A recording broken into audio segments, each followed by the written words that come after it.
బాల్కొండ నియోజకవర్గ ప్రజలకు, నిజామాబాద్ జిల్లా ప్రజలకు నమస్కారం. ఈరోజు అంటే రాజకీయాల్లో విమర్శలు, ప్రతి విమర్శలు సర్వసాధారణం. ముఖ్యంగా ప్రతిపక్ష పార్టీ నాయకులుగా ప్రభుత్వం వైఫల్యాల మీద ప్రశ్నిస్తూనే ఉంటాం. ఇది సర్వసాధారణమైన విషయం. అయితే నేను మొన్న గల్ఫ్ కార్మికుల విషయంలో ఈ రేవంత్ రెడ్డి గారు ఎన్నికలప్పుడు గల్ఫ్ కార్మికుల కోసం గల్ఫ్ సంక్షేమ బోర్డు ఏర్పాటు చేస్తానని మాట ఇచ్చినాడు. ఇప్పటి మటుకు చెయ్యలేదు అని అడిగిన నేను. అట్లనే ఎన్ఆర్ఏ సంక్షేమ బోర్డుకు ఏర్పాటు చేస్తామన్నారు. ఇప్పటి మటుకు చేయలేదు అని అడిగిన. అట్లనే టోల్ ఫ్రీ నంబర్, అంటే గల్ఫ్ కార్మికులకు ఏమైనా ఇబ్బందులు ఉంటే డైరెక్ట్ టోల్ ఫ్రీ నంబర్ మాట్లాడితే ప్రభుత్వం సాయం చేస్తుంది అని టోల్ ఫ్రీ నంబర్ ఏర్పాటు చేస్తాము అన్నారు. అది కూడా చేయలేదు అని చెప్పి నేను ప్రశ్నించిన. అట్లనే చనిపోయిన కుటుంబాలకు 5 లక్షల రూపాయలు ఎక్స్గ్రేషియా ఇస్తామని చెప్పినారు. ఇంకా చాలామందికి ఇవ్వాల్సి ఉన్నది, కొద్దిమందికి ఇచ్చిండ్రు అని చెప్పిన నేను. నాకున్న సమాచారం ప్రకారం కేవలం బాల్కొండ నియోజకవర్గంలో ఇంకో 10-11 మందికి ఇవి ఇవ్వాల్సి ఉన్నది. లిస్టు నా దగ్గర ఉన్నది.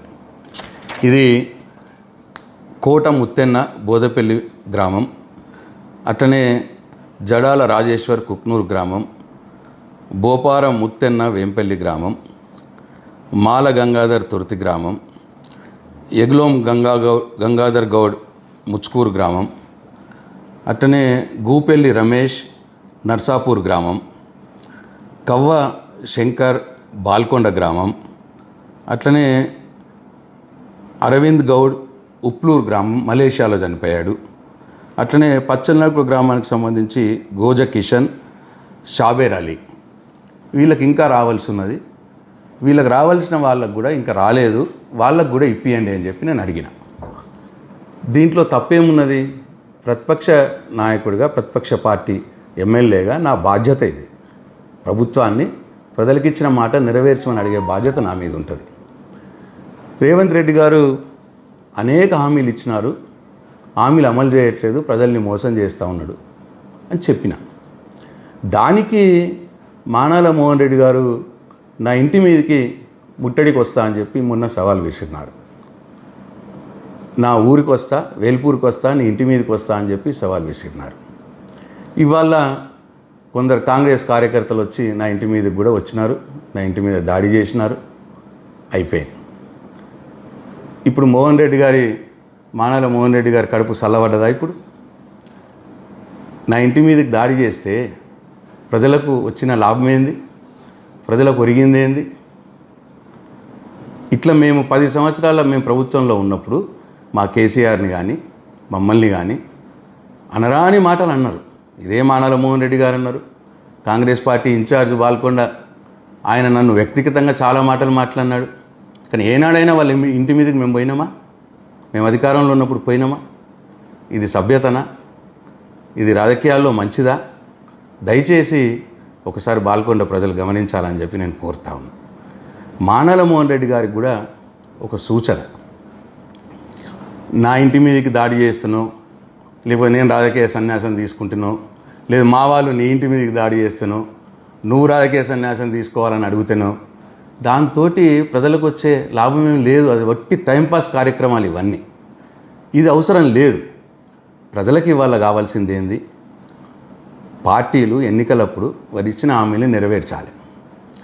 ఒకవేళ నెగ్గిన పార్టీ వాళ్ళు ఇచ్చిన హామీలు నెరవేర్చకపోతే నెరవేర్చమని నిలదీసే హక్కు ప్రతిపక్ష నాయకుడిగా నాకు ఉంటుంది. నాకు ప్రజలు ఇచ్చిన బాధ్యతనే అది. నేను అడగటమే ఇప్పుడు నా బాధ్యత. ఎందుకంటే ఇవాళ బాల్కొండ నియోజకవర్గంలో 51,000 మంది రైతులు ఉంటే 21,000 మందికి మాత్రమే రుణమాఫీ అయింది. 2 లక్షల రుణమాఫీ. ఇంకా 30,000 మందికి రుణమాఫీ కావాలి. మోహన్ రెడ్డి గారు ఆ పని చెయ్యండి. మీ ముఖ్యమంత్రి గారికి చెప్పి ఆ 30,000 మంది రైతులకు 2 లక్షల రుణమాఫీ ఇప్పియండి రాని వాళ్ళకి. అది చెయ్యాల. ఈ ఇంటి ముట్టడితో వచ్చేదేం లేదు ప్రజలకు. నా ఇంటి మీదకి వచ్చి దాడి చేస్తే ప్రజలకు జరిగేదేం లేదు. అట్లనే రైతు బంధు మీరు ఒకసారి మొత్తంకి ఎగ్గొట్టినారు, ఇంకోసారి 4 ఎకరాల లోపల వాళ్ళకి ఇచ్చి మిగతా వాళ్ళకి ఎగ్గొట్టినారు. ఆ మొత్తంకి ఎగ్గొట్టిన వారికి తర్వాత 4 ఎకరాల పైన వారికి ఎవరైతే ఉన్నారో వాళ్ళకి రైతు బంధు ఇప్పియండి మీరు ముఖ్యమంత్రి గారితో మాట్లాడి. అది మీరు చేయాల్సిన పని. ఇవాళ మీరు అధికారంలో ఉన్నారు, మీరు కార్పొరేషన్ చైర్మన్గా ఉన్నారు, అధికార పార్టీ జిల్లా పార్టీ అధ్యక్షుడిగా ఉన్నారు. మీరు పోయి ముఖ్యమంత్రి గారి దగ్గరికి పోయి రుణమాఫీ కాని వారికి రుణమాఫీ ఇప్పియండి, రైతు బంధు రాని వారికి రైతు బంధు ఇప్పియండి. వడ్ల బోనస్ 3 పంటలు అయినాయి, ఒక్క పంటకు 20% మందికి ఇచ్చినారు. 500 రూపాయల వడ్ల బోనస్ అందరికి ఇప్పియండి. మీరు చెప్పిన మాటనే ఎన్నికలప్పుడు ఆ పని చేయండి. ముఖ్యమంత్రి గారి దగ్గరికి పోయి నా ఇంటి మీదకి దాడి చేస్తే వచ్చేదేం లేదు. అట్లనే తులం బంగారం ఇస్తామన్నారు, ఇప్పటికీ లేదు. తులం బంగారం ఇప్పించే ప్రయత్నం చేయండి మీ ముఖ్యమంత్రి గారికి చెప్పి. అట్లనే సిలిండర్లకు డబ్బులు వేస్తామన్నారు, 2 నెలలు వేసినారు, 2-3 నెలలు బహుశా. ఇప్పుడు చాలామందికి రాలేదని చెప్తున్నారు. ఆ రాని వాళ్ళకు కూడా ఇప్పియండి, సిలిండర్ డబ్బులు ఇప్పియండి. 4,000 పెన్షన్ ఇప్పిస్తామన్నారు, 2,000 కాదు 4,000 ఇప్పిస్తామన్నారు. బీడీ కార్మికులు వేటి చేస్తూ ఉన్నారు 4,000 ఎప్పుడు వస్తుందా అని. పెద్ద మనుషులు వేటి చేస్తూ ఉన్నారు 4,000 పెన్షన్ ఎప్పుడు వస్తుందా అని. వాళ్ళకి పెన్షన్ ఇప్పియండి, 4,000 పెన్షన్ ఇప్పియండి మీరు ముఖ్యమంత్రి గారికి చెప్పి. ఇట్లా 2,500 ప్రతి మహిళకి ఇస్తామన్నారు. వాళ్ళు ఎదురు చూస్తూ ఉన్నారు 2,500 ప్రతి మహిళకి ఎప్పుడు వస్తుంది అని. వాళ్ళకి ఇప్పియండి 2,500 మీ ముఖ్యమంత్రి గారికి చెప్పి. ఇది నా సూచన. నా ఇంటి మీదకి దాడి చేస్తే, నా ఇంటి మీదకి మీ కాంగ్రెస్ పార్టీ కార్యకర్తలను ఉసుగొల్పితే వచ్చేది ఏమీ లేదు. దాంతో ప్రజలకేం లాభం జరగదు. మీరు అధికారంలో ఉన్నారు, అధికార పార్టీలో కార్పొరేషన్ చైర్మన్గానే ఉన్నారు, మీరు జిల్లా పార్టీ అధ్యక్షులుగా ఉన్నారు. కాబట్టి ఇప్పుడు నేను చెప్పినవన్నీ కూడా మీ ముఖ్యమంత్రి గారికి చెప్పి ఇప్పించే పనిలో ఉండండి. అది నిజమైన పని.